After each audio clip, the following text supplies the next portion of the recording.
तो मेरो बजट 2016 जिस पर सबकी निगाहें हैं और हमारे साथ हमारे संवाददाता फहीम तन्हा भी जुड़ गए हैं। फहीम, कैबिनेट की अहम बैठक हो रही थी, क्या कुछ जानकारी, क्या अपडेट?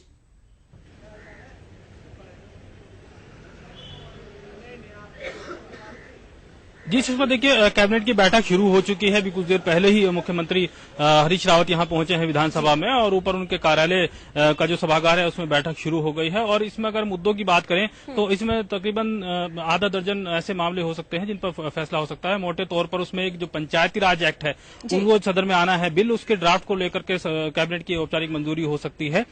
इसके अलावा जो सेवा नियमावली है, उद्यान विभाग का एक ढांचा है, कर्मचारी ढांचा, उसको भी कैबिनेट की मोहर हो सकती है। और एक मलिन बस्ती नियमितीकरण को लेकर के एक राजकुमार कमेटी ने रिपोर्ट दी थी पिछले महीने, उसको लेकर के ड्राफ्ट पर भी कैबिनेट की मंजूरी हो सकती है, क्योंकि उसको लेकर के बिल लाना है सरकार को। ये बड़े बड़े 3 ऐसे मामले हैं। इसके अलावा कुछ छोटे मामले हो सकते हैं जो कर्मचारी नियमावली से संबंधित है, उनको लेकर के कैबिनेट की मोहर लग सकती है। और ये 11 बजे से पहले बैठक करने के बाद 11 बजे सत्र की शुरुआत होगी। जी बिल्कुल फहीम, और समझा जा सकता है जिस तरह से एक के बाद एक बैठक हो रही कैबिनेट की, फरवरी से लगातार चौथी या 5वीं बैठक हुई है ये, तो समझा जा सकता है कि सरकार भी कितनी ज्यादा मुश्किल में है कि एक तरफ सबको सौगात भी देनी है, दूसरी तरफ अर्थव्यवस्था की सेहत को भी ध्यान में रखना है। और हमारे साथ हमारे 3 मेहमान भी लगातार बने हुए हैं। डॉक्टर वीबी चौरसिया, अर्थशास्त्री, वीरेंद्र बिष्ट, प्रदेश प्रवक्ता बीजेपी, शिल्पी अरोड़ा, कांग्रेस महामंत्री, हमारे साथ हैं। तो सबसे पहले चौरसिया जी, आपकी बात आपसे बात करेंगे कि सर्विस सेक्टर की अगर बात की जाए तो जो केंद्र का बजट था,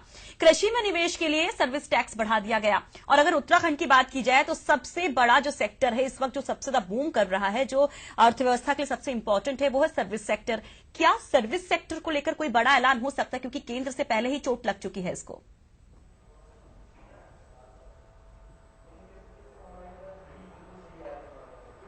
अब आप जैसा कह रही हैं और मैं आपको बताना भी चाहूंगा कि जो करंट हमारा स्टेट ग्रॉस डोमेस्टिक प्रोडक्ट है, उसमें जो सर्विसेज की ग्रोथ है वो इस साल जो करंट हमारा फाइनेंशियल ईयर चल रहा है 15-16, इसमें लगभग 12% के आसपास बनी हुई है। जबकि एग्रीकल्चर की ग्रोथ रेट 4% के अराउंड है और इंडस्ट्री और मैन्युफैक्चरिंग की लगभग 5% के आसपास है। लेकिन जो सर्विसेज की आपने बात कही है, और इस स्टेट में चूंकि टूरिज्म एक बड़ा रोल प्ले करता है, और टूरिज्म के रेफरेंस में अगर इस करंट फाइनेंशियल ईयर की हम बात करें तो जो होटल और रेस्टोरेंट इंडस्ट्री है उसकी ग्रोथ रेट स्लो डाउन देखने को मिला है। साथ में ट्रेड में भी ग्रोथ रेट में स्लो डाउन देखने को मिला है।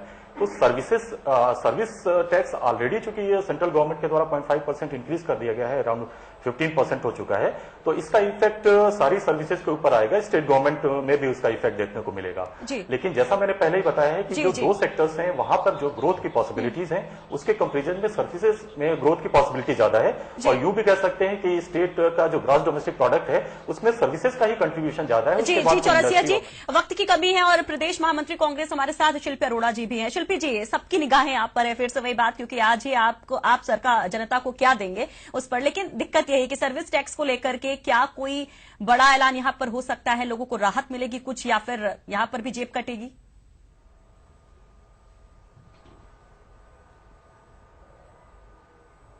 सुषमा जी, देखिए अब केंद्र बजट से जो प्रदेश को निराशाएं हुई, अब देखिए अर्धकुंभ हमने अपने बलबूते पर किया, 400 करोड़ से ज्यादा का हमने निर्माण कराया, केंद्र से हमें किसी तरह का कंट्रीब्यूशन नहीं मिला। ये हमारा कहना नहीं है, उनके खुद के सांसद श्री निशंक जी ने अरुण जेटली को ये लेटर लिख के कहा था। महंगाई चरम सीमा पर है, 15% सर्विस टैक्स बिल्कुल इलॉजिकल है, लेकिन मुझे नहीं लगता, क्योंकि ये केंद्र का विषय है, इसमें राज्य सरकार कुछ कर पाएगी। चलिए ठीक है, अपनी तरह से आप राहत देने की कोशिश करेंगे। चलिए ठीक है, वीरेंद्र बिष्ट भी हमारे साथ बने हुए हैं, बीजेपी प्रवक्ता। वीरेंद्र जी, पर्यटन को लेकर भी कोई इंसेंटिव नहीं मिला, सर्विस टैक्स की मार अलग से पड़ रही है, क्या कहेंगे आप? छीटाकशी तो करते हैं, विपक्ष में बैठ करके पैर तो खींचते, लेग पुलिंग करते, लेकिन दिक्कत तो यह है कि सरकार मैनेज करे तो कैसे करे? आप ही कोई फॉर्मूला बता दिए संक्षेप में।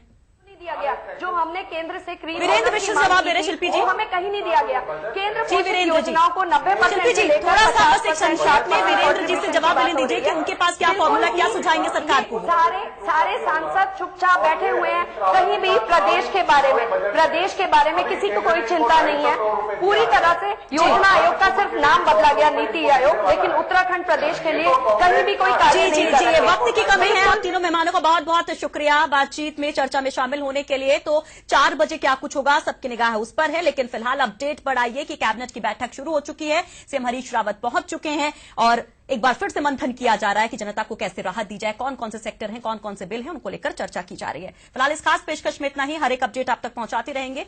फिलहाल के लिए नमस्कार।